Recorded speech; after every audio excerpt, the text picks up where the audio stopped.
Selamat datang di video ini. Video ini adalah video part 3 dari akuntansi kantor cabang. Ya, kalau saudara belum lihat part 1 ataupun part 2-nya, nanti akan saya taruh di description box dan juga nanti akan saya taruh linknya di atas. Silakan nanti kalian cek dulu karena ini adalah saling nyambung dengan video part 1 dan video part 2-nya. Kita akan melanjutkan untuk yang ketiga, yaitu penyusunan laporan keuangan gabungan.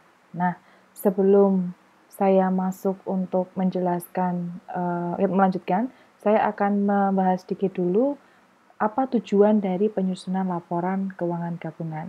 Nah, di sini laporan keuangan gabungan itu disusun untuk menunjukkan bahwa kinerja dan kondisi keuangan pada perusahaan, baik itu di kantor pusat ataupun di kantor cabang, itu adalah sebagai suatu entitas. Ya, jadi sebagai satu entitas, itu kita tunjukkan dalam laporan keuangan gabungan. Nah, untuk langkah-langkah dalam penyusunannya, yang pertama itu adalah membuat kertas kerjanya dulu. Ya, nanti akan membuat kertas kerjanya dengan pendekatan laporan keuangan. Lalu yang kedua adalah nanti saudara akan memasukkan saldo laporan keuangan kantor pusat dan kantor cabang. Jadi nanti di kertas kerja saudara akan melengkapi saldo laporan keuangan baik itu kantor pusat dan kantor cabang. Lalu yang ketiga adalah nanti saudara akan melakukan penyesuaian dan penghapusan atau eliminasi saldo yang terkait dengan transaksi timbal balik. Jadi transaksi timbal balik ini nanti akan kita eliminate, ya, akan kita hapus, ya, atau kita sesuaikan. Kemudian menjumlahkan setelah nanti selesai melakukan eliminate dan juga adjustment, nanti saudara akan melanjutkan dengan menjumlahkan pos-pos yang sejenis. Ya, nanti pos-pos yang sejenis akan saudara jumlahkan. Lalu setelah selesai dijumlahkan, nilainya sudah benar, barulah bisa membuat laporan keuangan gabungan. Ya, oke. Nah, sebelum nanti kita masuk untuk penyusunan, kita akan siapkan dulu, ya, kertas kerjanya. Nah, ini ada di halaman 17, ya, untuk handout. Silakan saudara perhatikan. Tetapi di situ masih ada akun-akun yang kosong, saudara. Ya, akun-akun yang kosong. Mohon maaf. Akun-akun yang kosong, ya. Oke, kita lihat di, maaf, sebentar. Saya mau buka ini. Nah, ini masih ada akun-akun yang kosong. Ya, akan lihat di atasnya. Nah, ini masih ada beberapa akun-akun yang kosong. Nah, ini harus kita lengkapi dulu. Ya, kita lengkapi mulai dari kantor cabang dulu, kemudian nanti baru ke kantor pusat. Ya. Oke, kita kerjakan, kita selesaikan dulu worksheet-nya atau kertas kerjanya. Nah, kertas kerja ini memang digunakan sebagai alat bantu untuk mempermudah saudara nanti dalam pembuatan laporan keuangan konsolidasi laporan keuangan gabungan. Ya, itu sebagai alat bantu saja. Ya, nanti ini sebagai alat bantu saudara dalam membuat laporan keuangan gabungan. Oke, kita lengkapi dulu. Ya, kita lengkapi. Ya, di sini kantor cabang ini ada total pendapatan. Kita isi dulu dari kantor cabang, lalu nanti kalau kantor cabang sudah selesai, baru nilainya bisa kita masukkan ke kantor pusat. Ya, maka kantor cabang kita isi dulu. Kantor cabang 350, ya, ini pendapatan 350.000 dikurangkan dengan total bebannya 295. Maka ketemu nilainya sebesar 55. 55 ini kita pindahkan ke bawah, ke sini, ya. 55, maka total saldo laba, ya, atau di sini kantor pusat, ya, kantor pusat, itu nilainya sebesar 245. Nah, 245 ini kita pindahkan ke kantor pusat yang di bawah. Ini saudara kita pindah sebesar 245. Maka 55 ditambah 245 ketemunya adalah sebesar 300. Ya. Oke. Karena kita sudah selesai membuat memasukkan angka di cabang, kita baru bisa melangsungkan nilai di kantor pusat. Kenapa? Karena di sini kita butuh data laba cabang. Laba cabang itu berasal dari sini, Saudara. 55. Maka di sini nilainya adalah 55. Ya. Kemudian total pendapatan itu adalah sebesar 1.005.000 dikurangkan dengan 675, maka ketemunya sebesar 330. Ya. Nah, 330 ini kita pindahkan ke laporan saldo laba, ya. Ini sebesar 330, maka total saldo labanya itu adalah 108 ditambah 330 dikurangi 60, maka ketemunya adalah sebesar 378. Nah, 378 ini kita pindahkan ke saldo laba yang ada di laporan posisi keuangan. Ya, 378. Maka totalnya adalah 200 ditambah 500 tambah 378. Maka ketemunya adalah 1.078. Nah, ini harus sama dulu. Ya, harus sama dulu. Kalau ini masih beda, nanti saudara akan sia-sia mengerjakan eliminasinya. Ya. Nah, saya ulang kembali untuk laporan posisi kertas kerja laporan gabungan itu disusun dengan cara yang pertama disusun laporan laba rugi dulu, kemudian yang kedua menyusun laporan perubahan saldo laba ya dan juga kantor pusat. Ini untuk kantor cabang. Kemudian yang ketiga adalah laporan posisi keuangan. Jadi urutannya seperti itu, ya. Laporan laba rugi, laporan perubahan ekuitas, lalu juga laporan posisi keuangan. Datanya dari mana? Dari kita telah menyelesaikan transaksi pembuatan laporan, datanya adalah dari situ, ya. Dari kalau saudara perhatikan di handout, itu datanya dari sini, ya. Nah, kalau yang tadi kita masukkan ini sudah gabungan, ya, maka cukup sampai dengan di sini saja. Ya, oke. Nah, ini harus kita masukkan ke kertas kerja. Ya. Sini kertas kerjanya. Oke. Kalau sudah dikerjakan, ini tadi langkah pertama membuat kertas kerja, yang kedua memasukkan saldo, yang ketiga adalah menyesuaikan dan menghapus atau eliminate saldo yang terkait dengan transaksi timbal balik. Jadi nantinya di laporan keuangan gabungan itu tidak ada akun timbal balik. Ya, jadi seolah-olah itu memang satu entitas. Ya, tidak entitas tersendiri gitu ya. Oke, yang pertama kali akan kita eliminate itu adalah laba cabang. Ya, laba cabang ini akan kita eliminate. Ya, laba cabang akan kita eliminasi. Ya, yang pertama laba cabang itu posisinya di kredit. Ya, maka apabila dihapus, maka laba cabang ini ya nilainya kantor cabang. Ya, laba cabang ini kita sesuaikan laba cabang yang tadinya posisinya kredit kita debit ya. Ini sebesar 55. Lalu kita sesuaikan dengan kantor cabang. Ya, kantor cabang di sini ya, kita kurangkan sebesar 55. Ya, sehingga untuk yang pertama itu adalah kantor laba cabang kita tutup ya. Yang tadinya saat kita mengakui laba cabang, debitnya adalah kantor cabang, laba cabang di debit, kreditnya adalah laba cabang. Maka saat kita mengeliminasi laba cabang, tinggal kita balik aja. Ya, laba cabang di debit, kreditnya adalah kantor cabang sebesar 55. Ya. Lalu yang kedua adalah mengeliminasi kantor cabang dan kantor pusat. Kalau saudara perhatikan kantor pusat ya di bagian ini nilainya adalah 190. Tetapi kalau kita lihat di bawah nilainya adalah sebesar ya 245. Nah, ini harus kita sesuaikan. Ini sudah kita kurangkan 55 jadi nilainya 190. Maka ini kita posisi kantor pusat itu normalnya di kredit, maka kalau ditutup di debit, ya debit kantor pusat, kreditnya adalah kantor cabang. 190.000. Oke.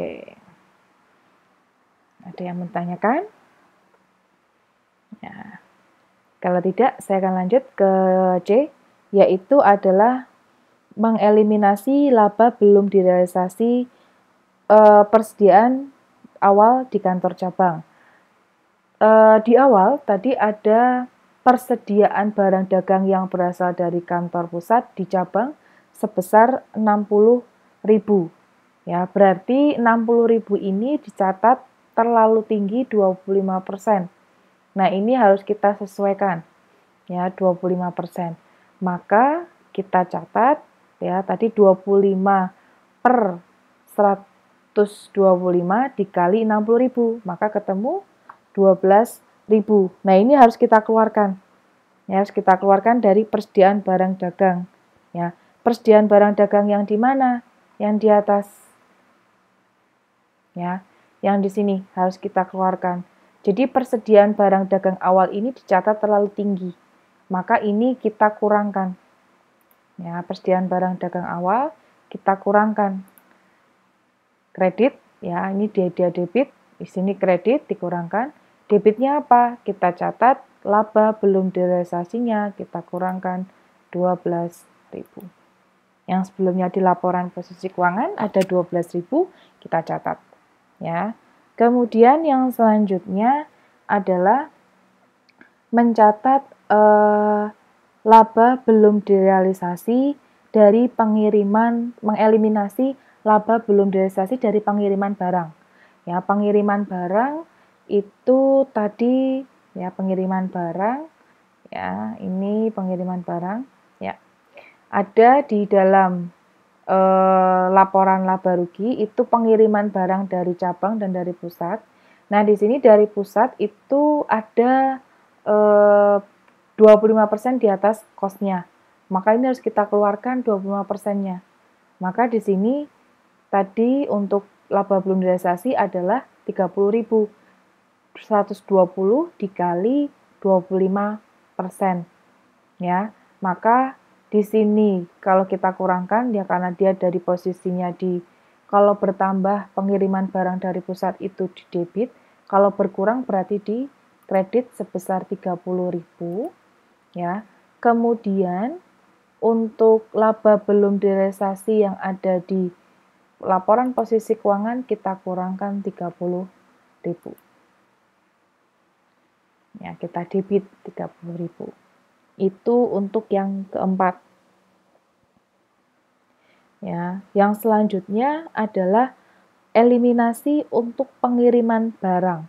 Eliminasi untuk pengiriman barang ini setelah dieliminasi laba belum direalisasi, maka nilai dari pengiriman barang dari pusat sama besarnya dengan pengiriman barang dari cabang. Ke cabang. Ya, ini nggak boleh kebalik. Maaf, saya sering kebalik. Jadi pengiriman barang ke cabang ini nilainya sudah sama dengan pengiriman barang dari pusat. Nah, ini tinggal kita balik saja, ya. Jadi yang pengiriman barang dari pusat itu tadi posisinya debit, kalau berkurang berarti di kredit, ya. Kemudian pengiriman barang dari ke cabang itu posisinya kredit, kalau ditutup berarti di debit.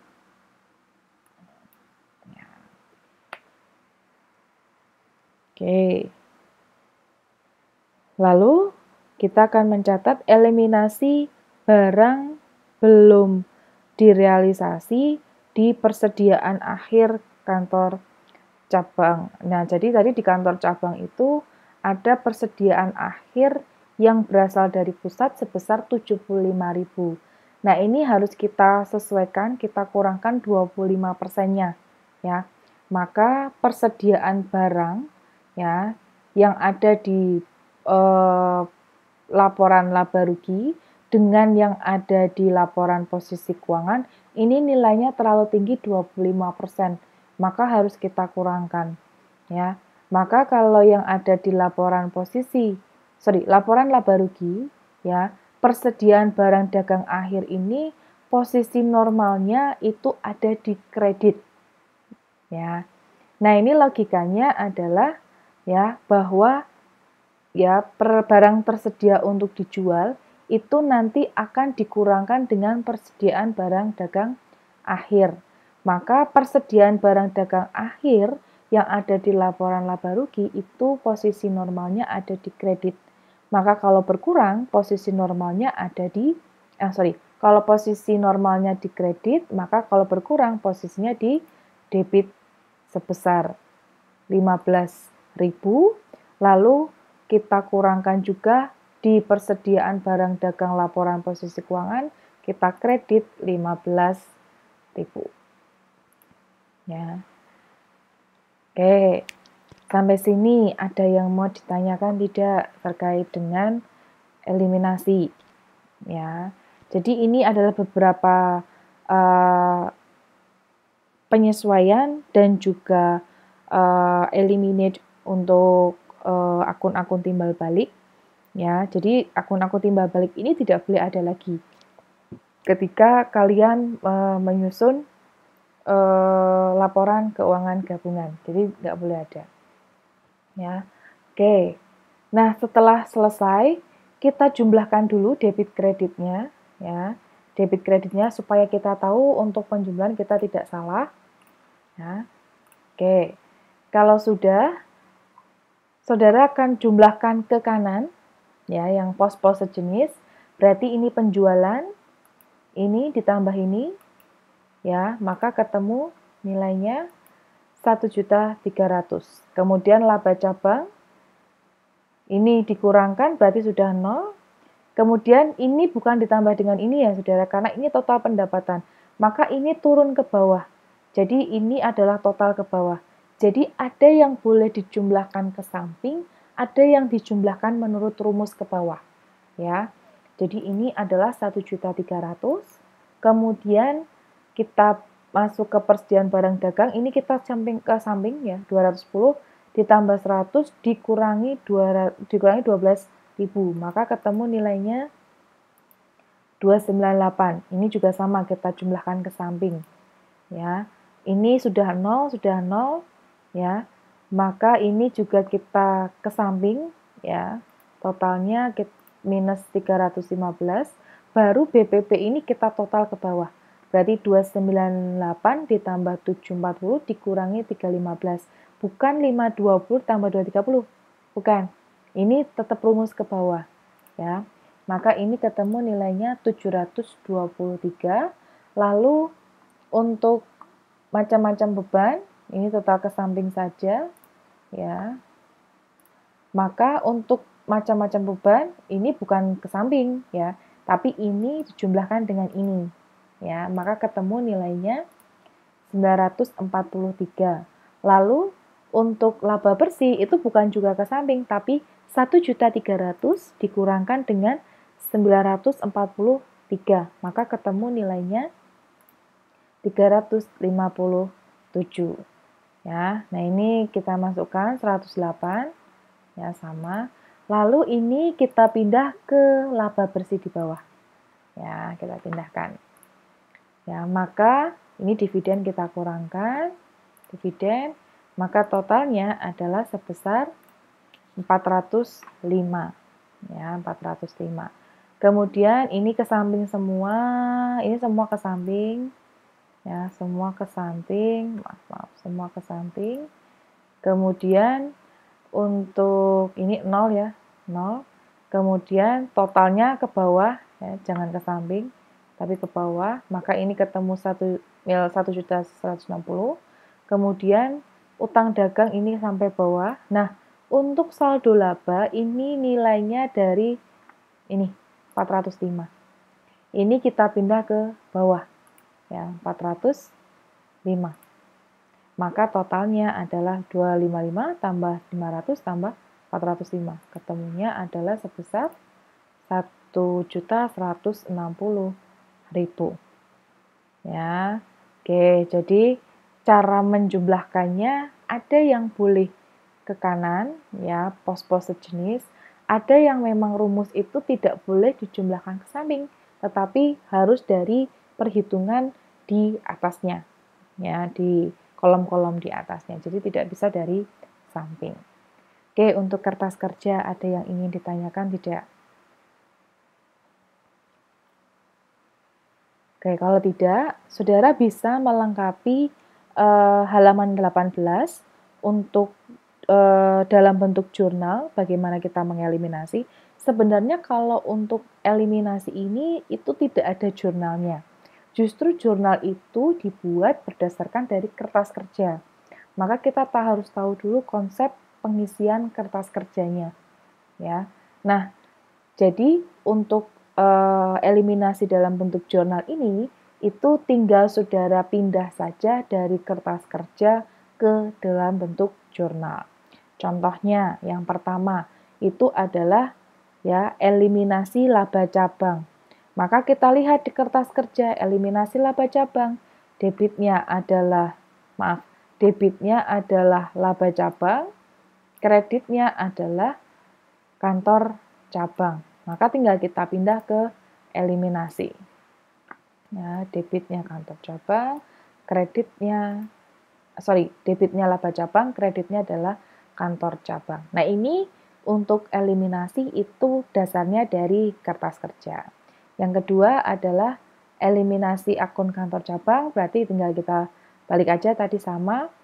Ya, kantor cabang itu adalah ini, ya, dia posisi normalnya debit, ketika ditutup berarti di kredit. Ya, tinggal kita balik. Maka debitnya adalah kantor pusat, kreditnya adalah kantor cabang. Kemudian penyesuaian persediaan, ini berarti pencatatan persediaan awal itu terlalu tinggi, kita sesuaikan, berarti debitnya adalah ya, laba belum direalisasi, kreditnya adalah persediaan barang dagang awal. Kemudian penyesuaian pengiriman barang, ini adalah laba belum direalisasi, kita debit, kreditnya adalah pengiriman barang dari pusat sebesar 30.000. Nah, ini dasarnya adalah dari kertas kerja, saudara. Tinggal kita pindah. Jadi kalau kertas kerjanya keliru, eliminasinya juga dalam bentuk jurnal juga pasti akan keliru. Ya. Lalu pengeliminasi akun, pengiriman barang, ini kita tutup. Ya, kemudian penyesuaian persediaan akhir, ini untuk laba belum direalisasi, berarti pencatatan persediaan yang persediaan barang dagang yang ada di laporan posisi keuangan itu bicara terlalu tinggi, dan juga di laporan laba rugi juga terlalu tinggi. Nah, ini harus kita sesuaikan, kita kurangkan 25%. Ya, maka ini debitnya adalah persediaan barang dagang. Ya, debitnya adalah persediaan barang dagang akhir, kreditnya adalah persediaan barang dagang yang ada di laporan laba rugi. Laporan posisi keuangan. Ya, jadi ini yang ada di laporan. Ini ada di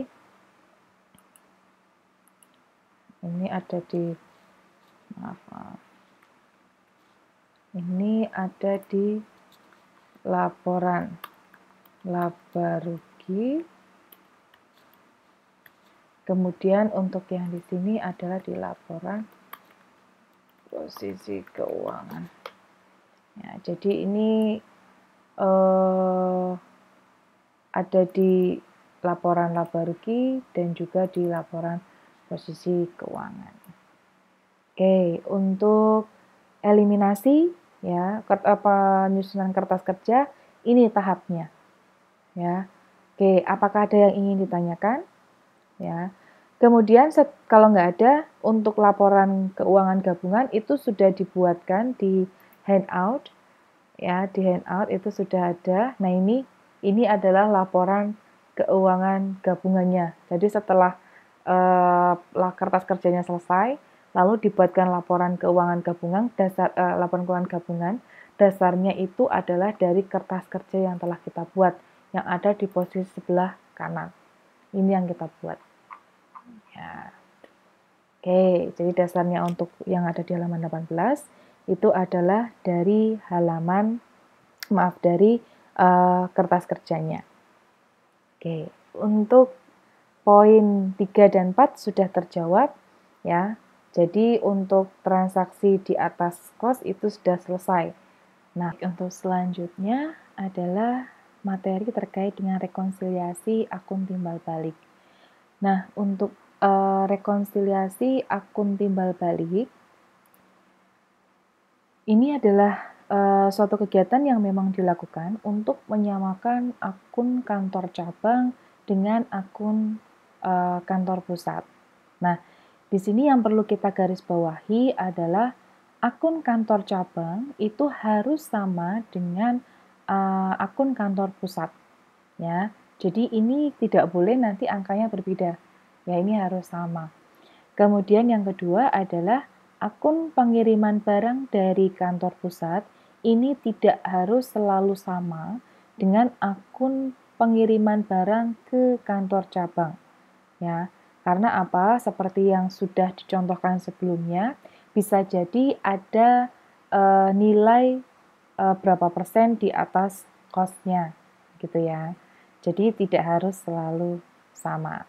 Oke, kita akan langsung saja masuk ke dalam contoh ya. Tanggal 31 Desember 2018, saldo akun kantor pusat berjumlah 1.200.000 saldo kredit. Sedang saldo akun kantor cabang itu nilainya 1 juta saldo debit.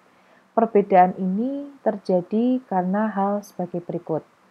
Yang pertama, ya, kantor cabang belum menerima dan mencatat pengiriman barang dari kantor pusat sebesar 100.000. Yang kedua, kantor cabang belum mencatat pembebanan biaya iklan sebesar 100.000.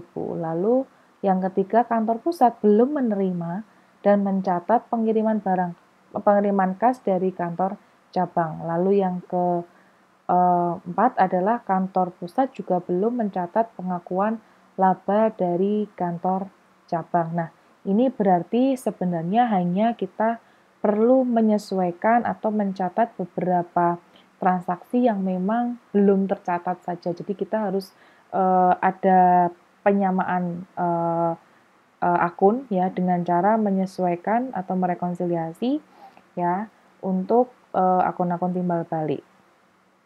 Oke, yang pertama dulu. Nah, di sini saudara akan diminta untuk membuat penyesuaian di pembukuan kantor cabang dan kantor pusat. Lalu saudara diminta untuk menghitung akun kantor pusat dan akun kantor cabang. Oke, saya akan kembali ke Excel-nya. Ya. Nah, yang pertama dulu adalah pembukuan kantor cabang. Nah, pembukuan kantor cabang ini tadi adalah kantor cabang itu belum menerima dan mencatat pengiriman barang dari kantor pusat sebesar 100.000. Berarti ya, di sini kita catat seperti belum mencatat pengiriman ya, yaitu adalah pengiriman barang dari pusat ya sebesar 100.000, kreditnya adalah kantor pusat. Ya. Oke, nah ini sebenarnya pengiriman barang dari pusat ini sebagai akun pengganti ya untuk akun persediaan apabila nanti menggunakan metode basic. Ya. Nah, ini terjadi ya, transaksi seperti ini terjadi karena barang itu masih dalam proses perjalanan. Sehingga kantor pusat itu sudah catat, tetapi kantor cabang itu belum mencatat. Ya. Kemudian yang kedua itu adalah kantor cabang belum mencatat pembebanan biaya iklan dari kantor pusat. Ya. Berarti untuk transaksi ini ya, di sini kantor pusat itu sudah catat, tetapi kantor cabang itu belum catat ya. Maka untuk pembebanan itu adalah ya beban maaf, beban iklan, ya, beban iklan kreditnya adalah kantor pusat. Ya. Jadi kantor pusat ini nanti akan dikredit. Tapi kalau misalnya saudara pengen lihat pembukuan dari kantor pusat, itu seperti ini saudara. Jadi saat, ini untuk yang poin ini ya, saat pembayaran, ya, tapi ini di luar konteks ya, jadi yang dicatat itu yang ini. Saat pembayaran itu jurnalnya adalah beban iklan, ya, kreditnya adalah kas. Ya, beban iklan, kreditnya adalah kas sebesar 100.000. Ya, ini sama, sebesar 100.000. Nah, kemudian yang selanjutnya adalah dibebankan ke kantor cabang. Maka setelah melakukan pembayaran, lalu dicatatlah pembebanannya. Ya, saat pembebanan itu adalah debitnya kantor cabang ya, sebesar 100.000. Lalu di sini kreditnya itu adalah ya, kreditnya adalah beban iklan sebesar 100.000. Ya. Jadi begini jurnalnya. Maka saat kantor pusat sudah catat, tetapi kantor cabangnya belum mencatat. Ya, oke. Tapi ini bisa saja terjadi. Oke. Ya. Selanjutnya untuk yang C, kantor pusat ya belum menerima dan mencatat pengiriman kas dari cabang. Jadi cabang udah catat ya, tetapi dari kantor pusat itu belum mencatat atau mungkin belum menerima ya. Maka debitnya itu adalah kas karena dia menerima kas ya. Kemudian kreditnya adalah kantor cabang. Ya.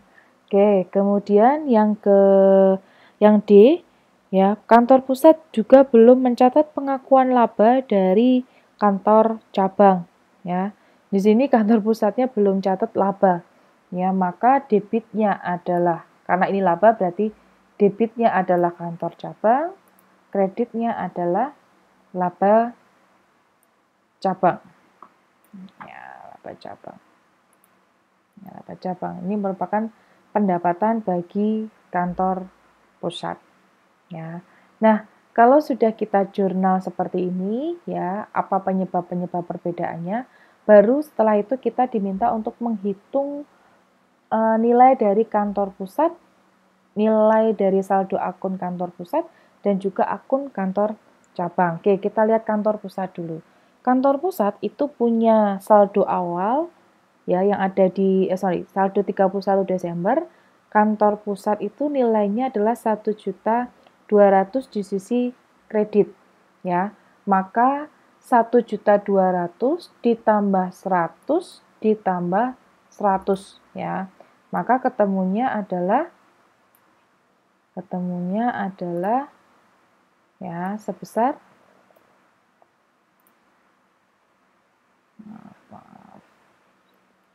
ketemunya sebesar 1.400.000. Oke, kita lihat di kantor cabang juga nilai saldonya adalah 1 juta. Maka untuk penyesuaian 1 juta sisi debit ya dikurangi 250 ditambah 650. Maka ketemunya adalah sebesar 1.400.000. Nah, nilainya harus selalu sama. Ya, jadi jangan sampai ada yang berbeda. Kalau berbeda gimana, Bu? Berarti ada yang belum dicatat, ya, baik itu nanti dari sisi kantor pusat atau kantor cabang. Maka ini harus ada rekonsiliasinya. Ya. Oke. Sampai sini ada yang ingin ditanyakan tidak terkait dengan rekonsiliasi akun timbal balik. Jadi intinya untuk akun rekonsiliasi timbal balik ini hanya menyamakan akun ya timbal balik, yaitu antara akun kantor pusat ataupun kantor cabang ya. Kemudian bisa juga nanti pengiriman barang dari pusat ataupun pengiriman barang ke kantor cabang, apakah ada yang sudah dicatat atau belum ya. Jadi ini hanya untuk menyamakan saja. Utamanya adalah untuk kantor pusat dan kantor cabang. Karena nilainya harus sama. Oke, ada yang ingin ditanyakan terkait dengan rekonsiliasi akun timbal balik?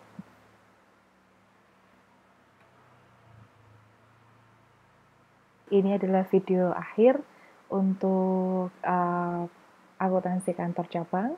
Ya, apabila masih ada pertanyaan yang mungkin menurut saudara itu masih bingung, silakan komen di bawah. Untuk mahasiswa saya sama seperti yang sebelumnya. Jika ada yang ingin ditanyakan, kontak aja di WA. Semoga apa yang saya sampaikan ini bermanfaat untuk saudara. Sekian dan sampai jumpa.